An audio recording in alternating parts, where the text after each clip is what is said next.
दूसरा होता है परिसीमन आयोग। परिसीमन आयोग का क्या कार्य है या क्या है? कौन से क्षेत्र निर्वाचित होंगे, कौन से क्षेत्र आरक्षित होंगे, ये कौन तय करता है? किस आधार पर निर्णय लिया जाता है कि यह क्षेत्र अनुसूचित जाति के लिए होगा आरक्षित, यह अनुसूचित जनजाति के लिए, या ये सामान्य के लिए, या भविष्य में यदि महिलाओं का आरक्षण का प्रावधान हुआ तो ये सीट महिलाओं के लिए आरक्षित होगी? ये कौन तय करेगा और उस तय करने का आधार क्या है? इसे तय करने के लिए एक स्वतंत्र संस्था है जिसका नाम है परिसीमन आयोग। परिसीमन आयोग, राष्ट्रपति परिसीमन आयोग का गठन करते हैं, ये इसकी बहुत अहम जिम्मेदारी है। और परिसीमन आयोग जो है वो चुनाव आयोग के साथ मिलकर ये सब बातें तय करता है, क्योंकि चुनाव आयोग की बहुत महत्वपूर्ण भूमिका है चुनाव में, बल्कि चुनाव आयोग चुनाव करवाने के लिए सर्वे सर्वा है। तो उसकी सहमति और उसकी सुझाव, उसके परामर्श अत्यधिक जरूरी है परिसीमन आयोग को लिए। इसका गठन जो होता है वो पूरे देश में निर्वाचन क्षेत्रों की सीमा तय करने के लिए किया जाता है। सीमांकन, सीमांकन से अर्थ क्या है? निर्वाचन क्षेत्र, एक लोकसभा की सीट के लिए कितना क्षेत्र उस सीट के, उस क्षेत्र के तहत आएगा, कौन कौन लोग उस क्षेत्र के मतदाता माने जाएंगे, उसकी सीमा क्या होगी, क्योंकि इसकी सीमा के बाद दूसरे निर्वाचन क्षेत्र की सीमा शुरू हो जाएगी। बाउंड्रीज, इसका अर्थ है बाउंड्री। तो पूरे देश में निर्वाचन क्षेत्रों की सीमा खींचने के लिए इसका निर्धारण होता है, इसका निर्माण होता है। प्रत्येक राज्य में आरक्षण के लिए निर्वाचन क्षेत्रों का एक कोटा है जो उस राज्य में अनुसूचित जाति या अनुसूचित जनजाति की संरचना देख करता होता है। कितनी अनुसूचित जाति है, कितनी अनुसूचित जनजाति है उस राज्य में। राज्य में जाति अनुसूचित जनजाति की संख्या को देखकर फिर क्षेत्र का सीमांकन होता है, ये याद रखेंगे।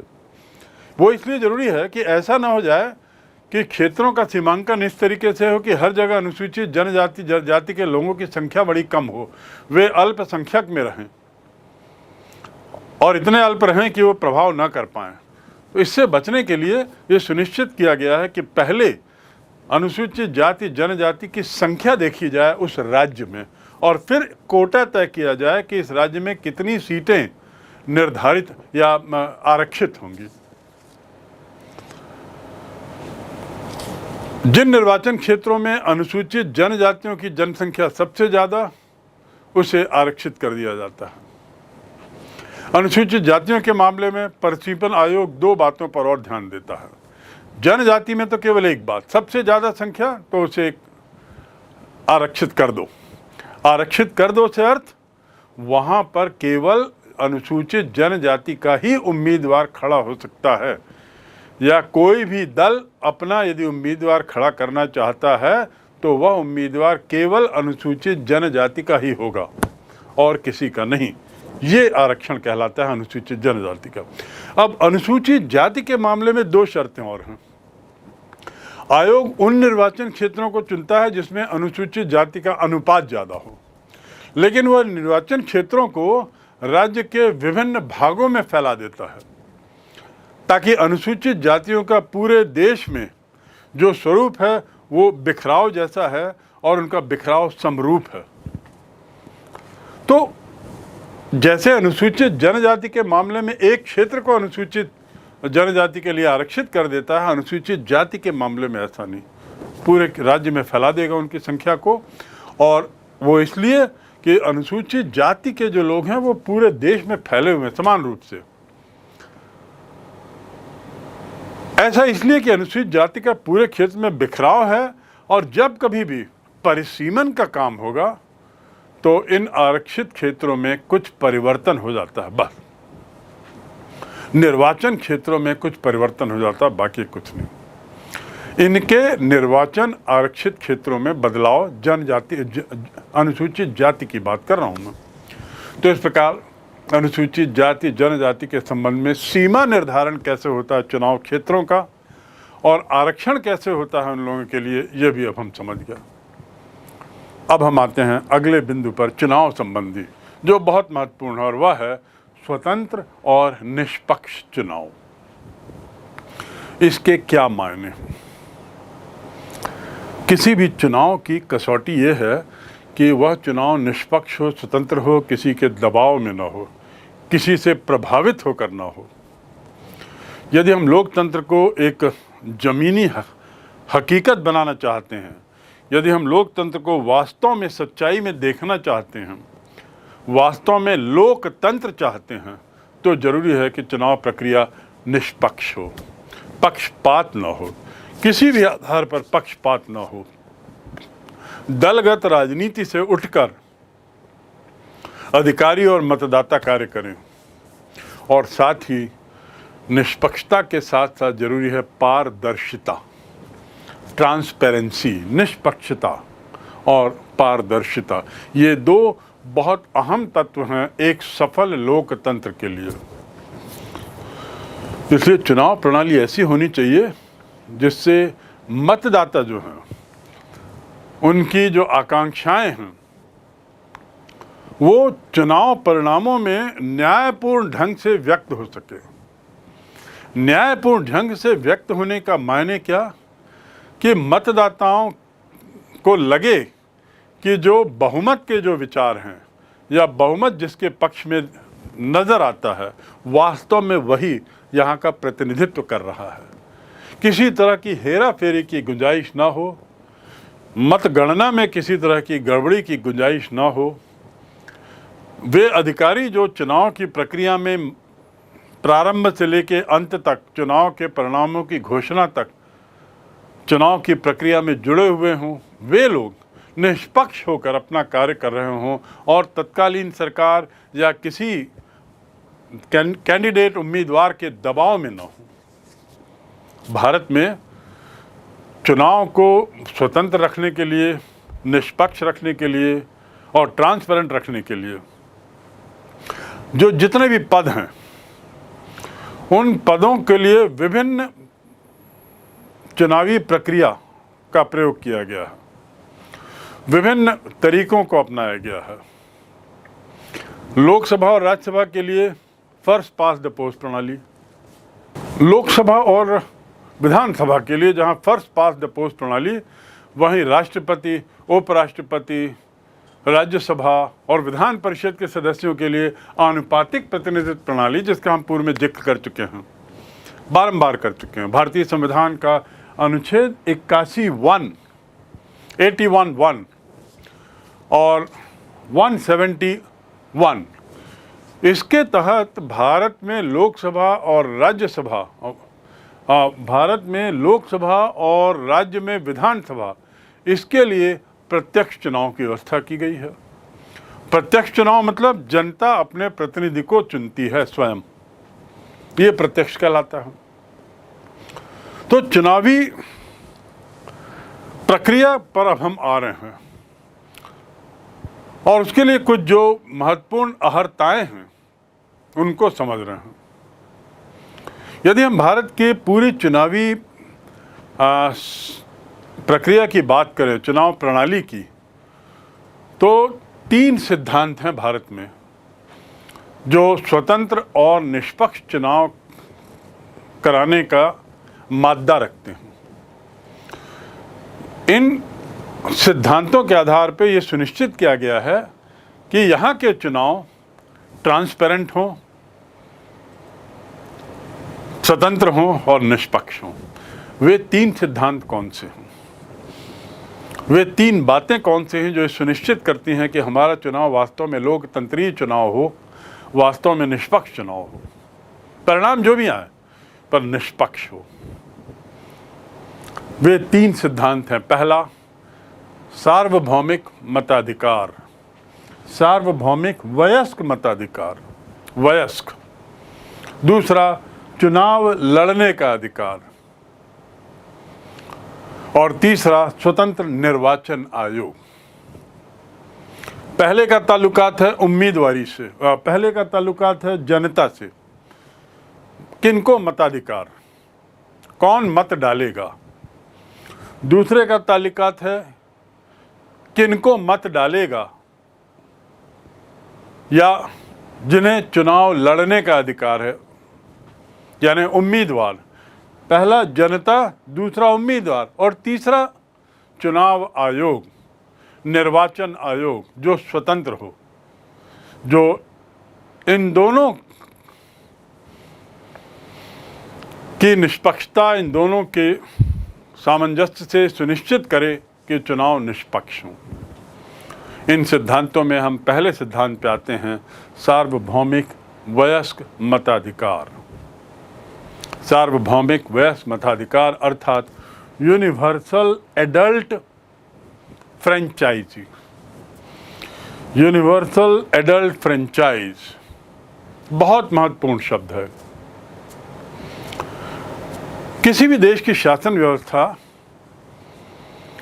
इसी के आधार पे लोकप्रिय होती है, कितना यूनिवर्सल है, कितने ज़्यादा लोगों को मत का अधिकार है, मत का अधिकार कितने लोगों तक सीमित रखा गया है, मत के अधिकार के दायरे में कितने कम लोग हैं या कितने ज़्यादा लोग हैं, ये तय करता है मताधिकार की लोकप्रियता को, वयस्क मताधिकार की लोकप्रियता को।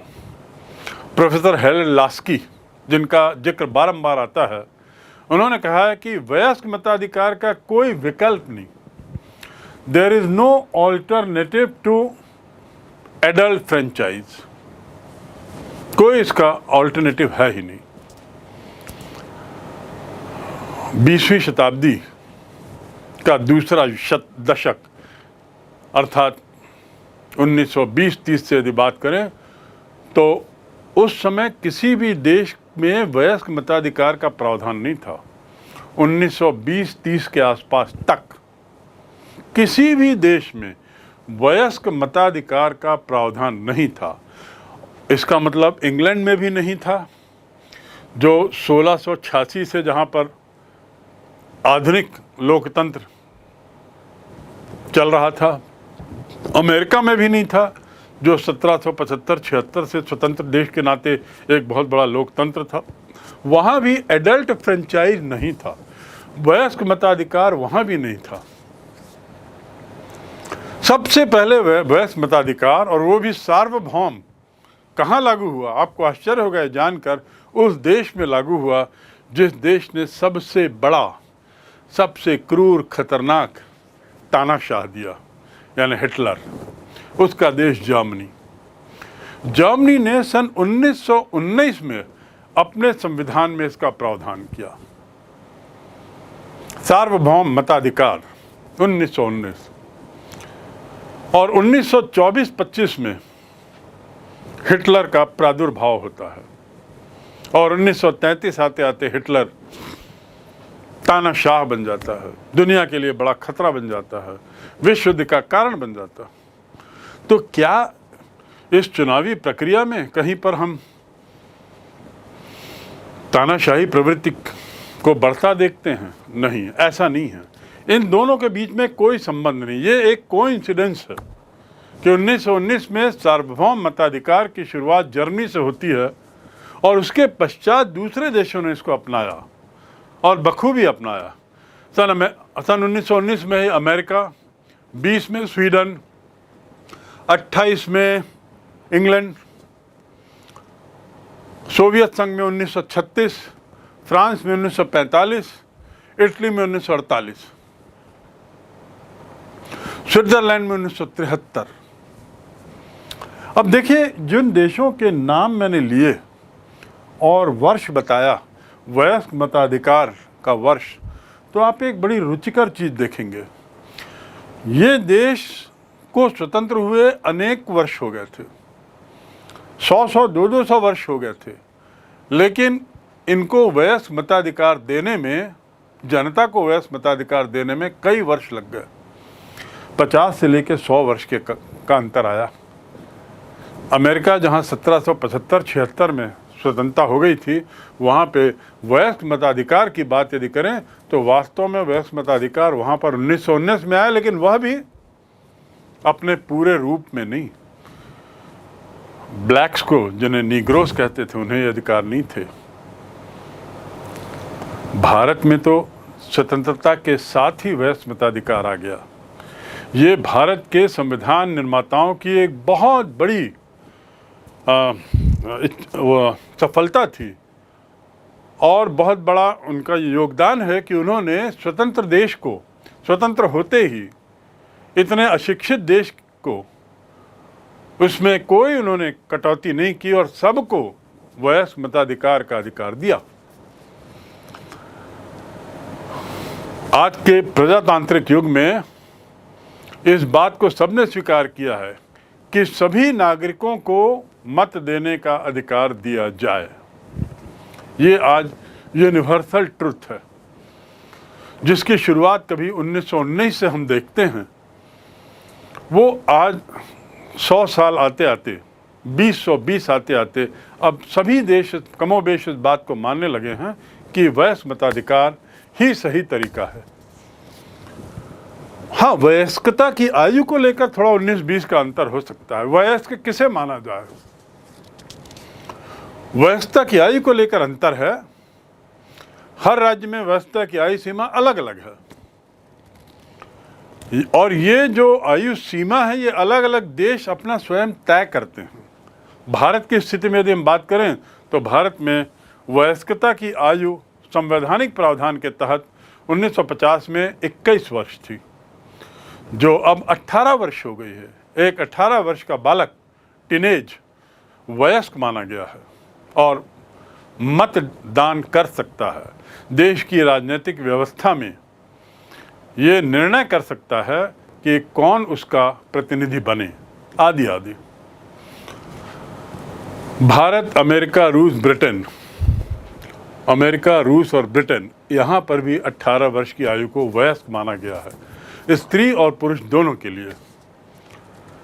जबकि कुछ देश हैं जहाँ 25 वर्ष की आयु को वयस्क माना गया है। उसमें जापान आता है, हॉलैंड, डेनमार्क।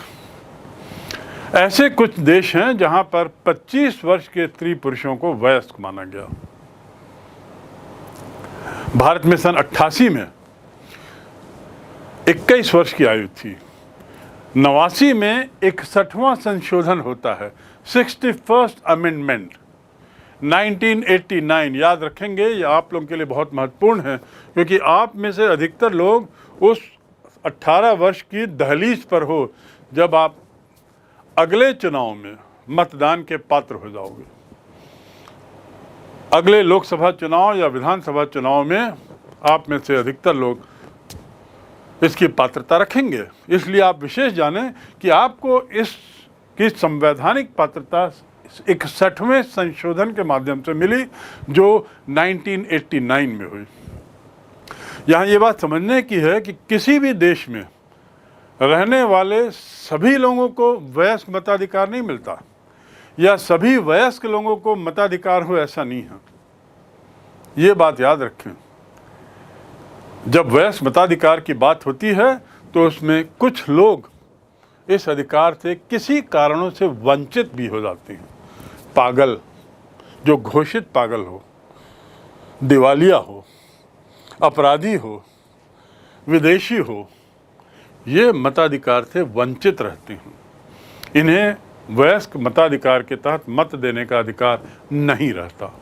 मैंने बताया कि भारत एकमात्र ऐसा देश, या एकमात्र उन चंद देशों में जिसने स्वतंत्रता के साथ ही वयस्क मताधिकार की घोषणा कर दी, और इस तरह सच्चे लोकतंत्र की नींव रखे जाने में बहुत बड़ा योगदान हुआ। उसी प्रकार भारत में सार्वभौमिक वयस्क मताधिकार हेतु भी प्रयास किए गए। मैंने आपको बताया कि पागल, दिवालिया, अपराधी या विदेशी, इन लोगों को मत का अधिकार नहीं है। भारत की स्थिति क्या है? इस मामले में भी भारत अलग है। तो अब हम पढ़ रहे हैं भारत में सार्वभौमिक वयस्क मताधिकार हेतु योग्यताएं। पहला, आयु सीमा देश के कानून के अनुसार जो वर्तमान में 18 वर्ष है। दूसरी योग्यता आवासीय योग्यता है। पहली तो उम्र की योग्यता हो गई, दूसरी आवासीय योग्यता। आवासीय योग्यता के मायने हैं कि वह व्यक्ति एक निश्चित समय तक उस निर्वाचन क्षेत्र में निवास किया हो, एक निश्चित समय तक उस निर्वाचन क्षेत्र में निवास किया हो, तो आवासीय संबंधी योग्यता हो गई। तीसरी, कोई गंभीर अपराध ना हो या उसके लिए दंडित ना किया गया, कोई गंभीर अपराध के लिए दंडित ना किया गया हो, यानी कोर्ट में केस गया हो, पेशी होती रही हो, लेकिन अंततः निर्णय उसके पक्ष में आया हो, सजा ना मिली हो, तो वो अपराधी नहीं होगा। इसका मतलब वो मताधिकार से वंचित नहीं होगा, अन्यथा हो जाएगा। चौथा, क्योंकि यह अधिकार एक राजनीतिक अधिकार है, इसे केवल उन देशों के नागरिकों को ही मिलता है, विदेशियों को नहीं। तो चौथी पात्रता है नागरिकता की, वह भारत का नागरिक हो, भारत का नागरिक हो। और पांचवी पात्रता पागल, दिवालिया, भ्रष्ट, असंवैधानिक आचरण के कारण मताधिकार से वंचित न किया गया हो। इस प्रकार हम देखते हैं कि भारत के मामले में शिक्षा संबंधी कोई पात्रता, योग्यता मताधिकार के लिए जरूरी नहीं है। भारत के मामले में धन या अर्थ संबंधी, प्रॉपर्टी संबंधी कोई पात्रता नहीं है। भारत के संबंध में रंग संबंधी कोई पात्रता, अपात्रता का जिक्र नहीं है। और भारत में जाति या धर्म या मेल फीमेल के आधार पे भी, स्त्री पुरुष के आधार पे भी, लिंग के आधार पे भी कोई अंतर नहीं है। ये बात मैं इसलिए कर रहा हूँ क्योंकि इंग्लैंड और अमेरिका जैसे देश जो लोकतंत्र की नींव माने जाते हैं, उन देशों में भी स्त्री पुरुषों का लिंग भेद बहुत समय तक रहा मताधिकार के मामले में। गोरे काले का रंग भेद मताधिकार से कालों को बहुत समय तक वंचित रखा। शिक्षा का भेद मताधिकार से कई लोगों को वंचित रखा। और तो और प्रॉपर्टी का भेद, संपत्ति होना इतना जरूरी था अमेरिका में, मतदान के लिए आवश्यक था, आदि आदि। भारत में ऐसा कुछ नहीं था। भारत में शिक्षा, धर्म और संपत्ति, लिंग, ये आधार तो हो ही कभी नहीं रहे भारत में। ये भारत के मताधिकार की एक बहुत बड़ी खासियत है।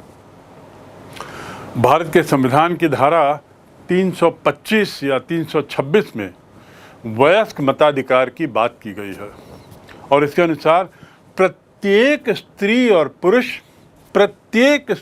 पुरुष जो 18 वर्ष पार कर लिया हो और पागल, दिवालिया, असंवैधानिक आचरण या अपराध दंडित ना हो, वह मताधिकार का अधिकारी है।